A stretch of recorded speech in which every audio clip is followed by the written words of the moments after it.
and a huge welcome to the Entrepreneurs Circus, where we don't just talk business, we talk about the real, messy, chaotic life behind the scenes.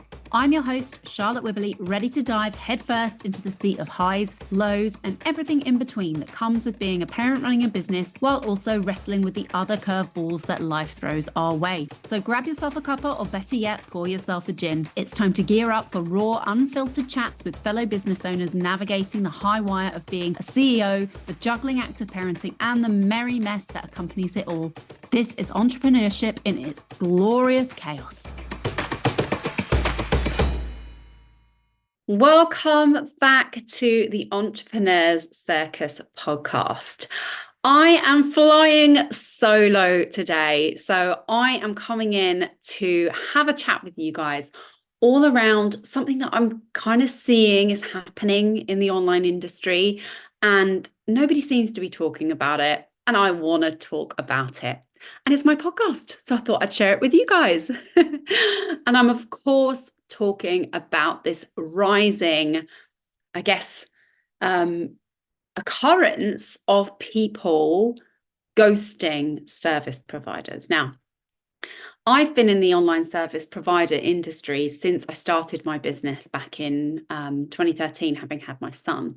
So back in the day, it was a VA business, quickly transitioned into an OBM business, and then on into tech, funnels, and then on into the strategy stuff that I'm doing now around evergreen and launches and funnels, and certifying people to do the same as well. So I feel like I've had a pretty good handle on what's been going on in the industry over the years. I've seen the good, I've seen the bad, I've seen the ugly, I've had the amazing clients. I've had the clients that have been a challenge, to say the least, at times. I've had the clients that have nearly broken me and the team.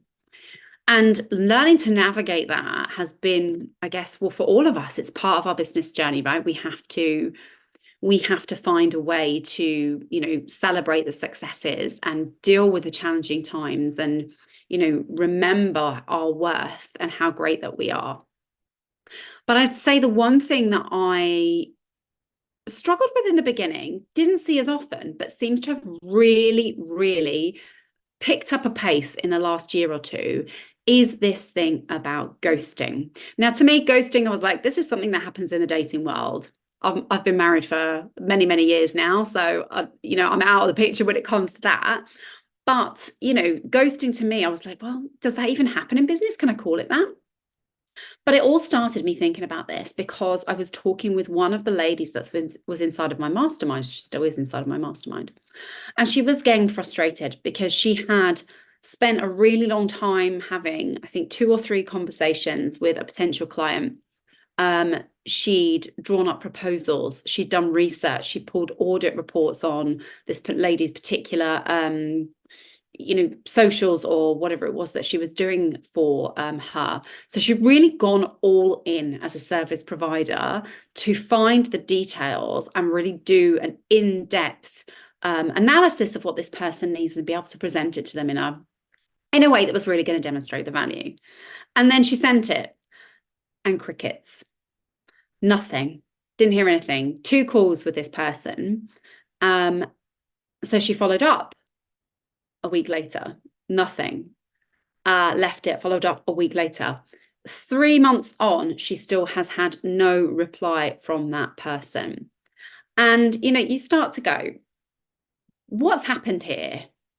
So I teach, one of the things that I really teach people is around communication, the importance of communication with anyone that you deal with in business. But, something's obviously fallen down there. And it really, really affected my masterminders, I guess, mental health, but I should say like belief in themselves, because they took this really personally. And we all, like, business can be personal for us, right? If we're entrepreneurs, we've built this business from the ground up. And so when we do stuff, it can feel like, people not replying to stuff is a slight on us, whereas, business is business and personal stuff's personal. But that's by the by. It had really affected the way that she felt about herself. And I don't know if you guys listening have ever been in this situation, and it can resonate with you. So we started talking about this, and she was telling me her fears around what had happened. Was it the proposal too much? Had I embarrassed myself? Was the connection not there?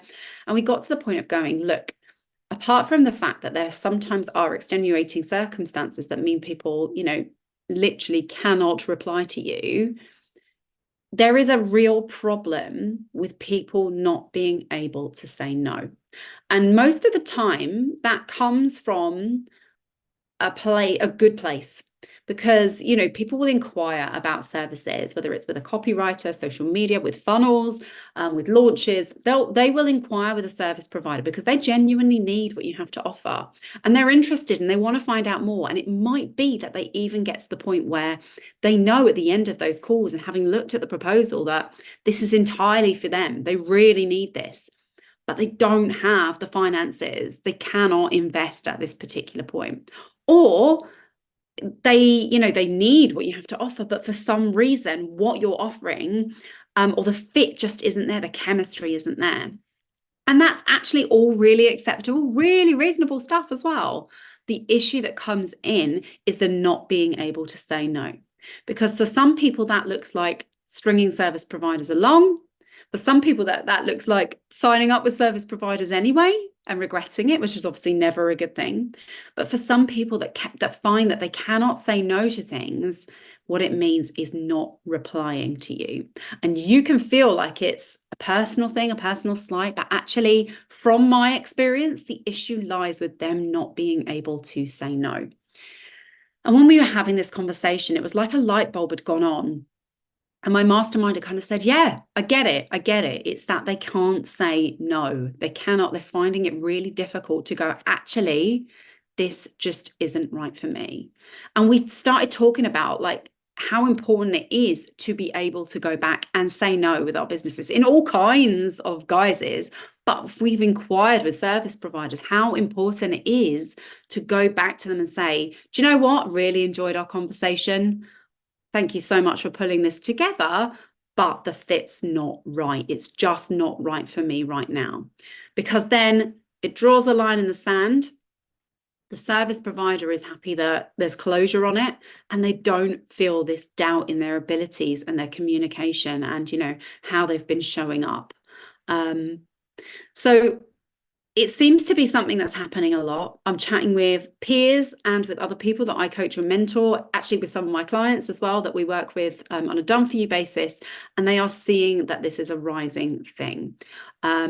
So I guess, it got me thinking, how can we change the script on this? How can we stop this happening, or at least make it happen less? Because we obviously have no control over what other people think. And I think this is where this conversation needs to be had. I think if you're a service provider and you're listening to this and this resonates and you think, yes, this has happened to me, or blimey, yeah, that's exactly how I felt.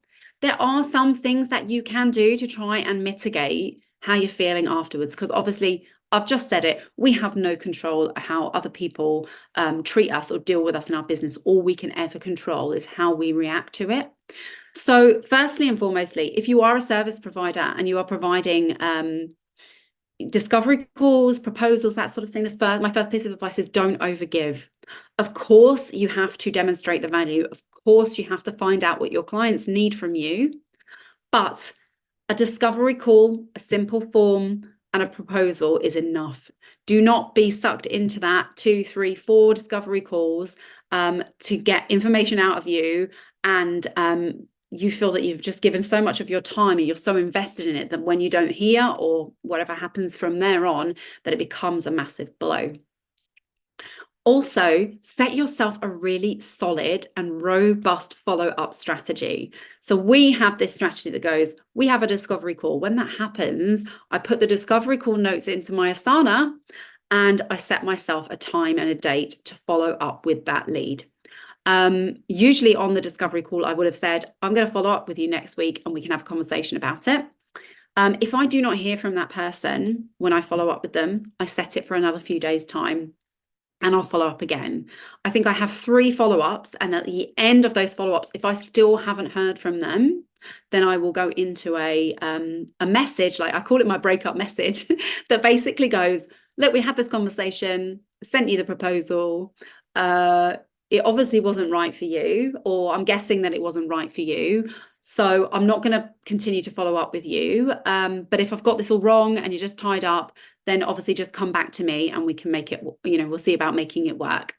But that kind of puts the ball in their court to say, look, I've followed up with you. I'm guessing you're not interested, and I have other clients that I'm talking with. So the ball is back in your court. And usually 9 times out of 10, that will prompt someone to come back and go, oh my God, I totally forgot. I'm so sorry. Or your email went to spam, or no, actually, you're right. It's not the right time, or actually, no, you're not the right person. But every now and again, that message is never replied to as well, in which case they go into my blacklist of, this is someone that hasn't responded to me, and I gave lots of time to, and my integrity and my values in business are about honesty and openness and communication. So if someone can't do that with me, then I'm afraid it's not a good fit. So set yourself a really solid follow-up procedure so that you've got it there and you can then adhere to it. And each time you know what's happening, and you know where you're at in the process as well. And then the third thing you can do is try and remove the personal situation from the personality or the personal stuff from the situation. So, this is business, and a rejection or a ghosting on a business level is not a rejection or a ghosting of you as an individual. And I think that is where some of this can be so destructive, is that we think of this in that a rejection or not hearing back is a slight on us, whereas that is not the case. It is that it is not a good fit. Someone can't say no, fill in the blank for the reason here. But remembering that our business is not us, and we are not our businesses, is a really important thing for being able to weather those storms and, and deal with it when those things come up. So I'm really hoping that starting this conversation here is useful. And if you are sitting there and you're a service provider business, that you're, and this resonates with you, that one, this makes you feel like this is a thing, this happens, and you are not alone, and you're not mad for feeling the way that you feel. And I also want you to know that there are ways that you can start to deal with it better and mitigate some of those feelings that are coming across when it does happen to you, and make sure that you've got those processes and plans in place to deal with it as well. So thanks for listening today. Let's start the conversation around some of this difficult stuff that happens in the entrepreneurial world. Ghosting, not okay. I will just caveat this at the end by saying sometimes there are genuine reasons why people don't come back to you. Illness, there's mental health issues. There are just things that happen that mean that people are unable to come back to you. And, that's okay. And there isn't a judgment on this podcast about that. But we're talking about the situations where there isn't a genuine reason. It's just that inability to say no. And be, maybe respectful of people's time. So I will see you next time on the Entrepreneur Circus podcast. Huge thanks for listening and have a great week. That's it for today. If something sparked your interest or you have a story that needs sharing, don't hesitate to get in touch. Details are in the show notes, or just look me up on social media. And before you leave, make sure you're subscribed to be the first in the know when the next episode's out. Until then, remember, this is your circus. So embrace the chaos and keep juggling. See you next time.